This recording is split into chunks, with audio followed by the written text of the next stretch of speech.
हाँ, तो हुआ ऐसा कि मैं पिछली वीडियो बना रहा था, तो पिछली वीडियो बनाते बनाते ऐसा हुआ कि बीच में फ़ोन आने की वजह से हमारा रुक गया।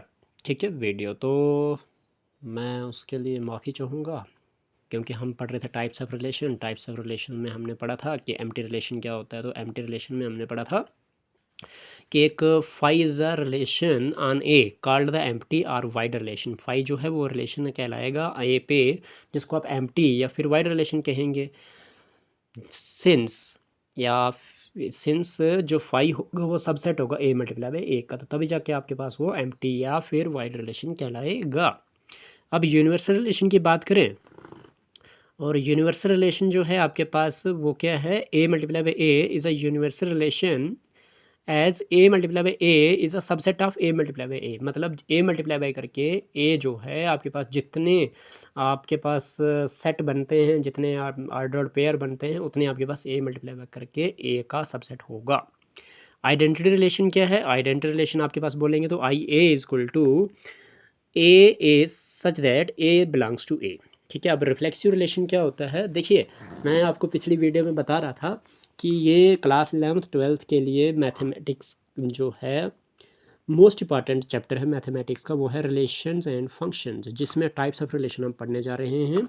मोस्ट इंपॉर्टेंट टॉपिक है ये, क्योंकि इसी से क्वेश्चन पूछे जाते हैं 12th के बोर्ड में भी। तो रिफ्लेक्सिव रिलेशन के बारे में बात करेंगे तो every element of A is related to itself. जब आपके पास ए का हर एक एलिमेंट जो होगा वो इसके अपने आप से रिलेट करेगा, तो उसको आप रिफ्लेक्सिव रिलेशन कहेंगे। इट मीन्स जो ए होगा वो सच दैट ए जो होगा वो बिलोंग्स करेगा ए के साथ। ठीक है।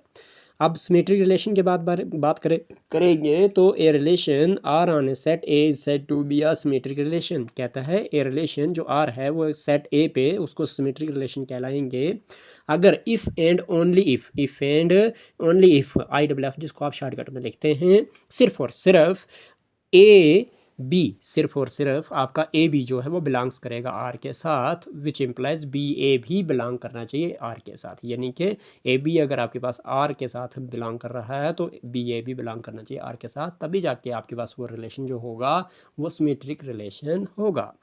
अब ये एंटी सिमेट्रिक रिलेशन जो है बहुत ही अच्छा टाइप है ये, और इसमें समझने की बहुत ज़रूरत है। ए बी जो है अगर बिलोंग्स करता है आर के साथ तो, बट बी ए जो है वो अगर वो आर के साथ बिलोंग नहीं करता है, तब आपके पास a is not equal to b होना चाहिए। अगर a is not equal to b है तब आपके पास ए भी बिलोंग्स करेगा आर के साथ, बट बी ए जो है वो बिलोंग्स नहीं करेगा आर के साथ, तब आपके पास एंटी सिमेट्रिक रिलेशन कहलाएगा। लेकिन अगर ए बी जो है वो बिलोंग करता है ए से, और ए और बी जो है वो इक्वल है, तो इसका मतलब ए बी बिलोंग करेगा आर के साथ और बी ए भी बिलोंग करेगा आर के साथ, तब भी आपके पास एंटी सिमेट्रिक रिलेशन कहलाएगा ये। ठीक है। क्योंकि एंटी सिमेट्रिक के लिए तो आपको ये तो पता समझ आ जाएगा कि ए बी जो है बिलोंग करता है आर के साथ और बी ए जो है नहीं करता है आर के साथ, और ए जो है नॉट इक्वल टू बी है। लेकिन ये तो आ गया सिमेट्रिक का ऑपोजिट, एंटी सिमेट्रिक का पहली शर्त। लेकिन दूसरी शर्त में ये है कि दोनों बिलोंग करेंगे सिमेट्रिक की तरह।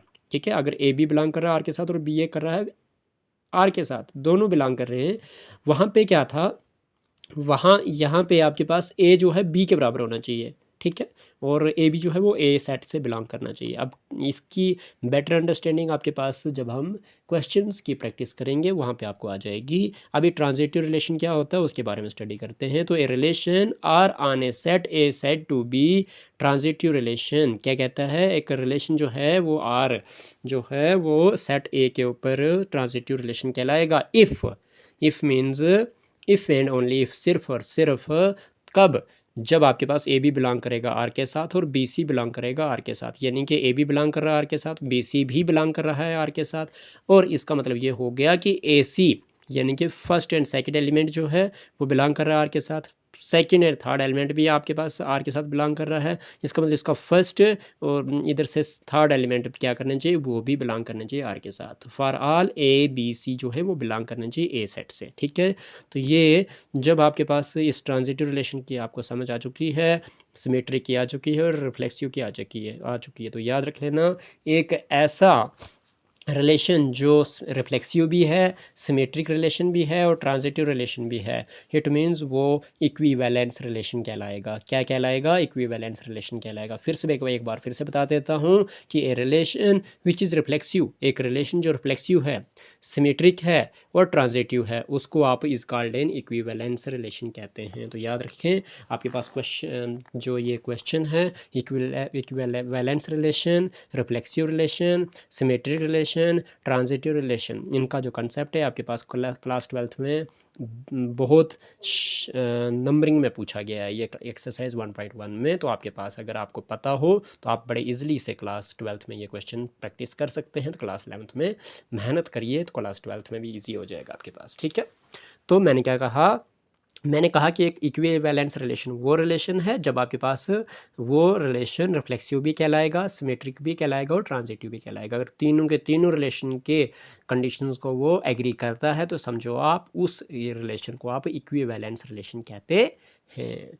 तो होप आप लोगों को समझ आ चुकी होगी। इससे नेक्स्ट वीडियो में हम डिस्कस करेंगे अगला कोई टॉपिक इसी के बारे में, रिलेशंस एंड फंक्शन के बारे में। तो पिछली वीडियोस में मैंने क्लास 11th के सेट चैप्टर का पूरा 1 by 1 क्वेश्चंस की प्रैक्टिस और कंसेप्ट, बेसिक कंसेप्ट्स, एग्जांपल्स और बहुत ही इंपॉर्टेंट चीज़ें मैंने अपलोड कर दी हैं अपने यूट्यूब चैनल पे। उस यूट्यूब चैनल मेरा जो है उसका नाम है आपके पास इंजीनियर अजीत सर। एक प्लेलिस्ट बनाई हुई है, वहाँ पे आप देख सकते हैं। क्लास 11th के मैथमेटिक्स की है, ठीक है।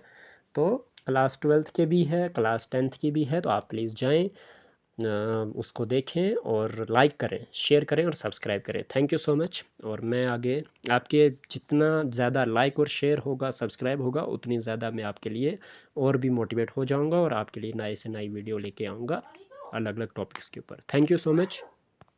Have a blessed day.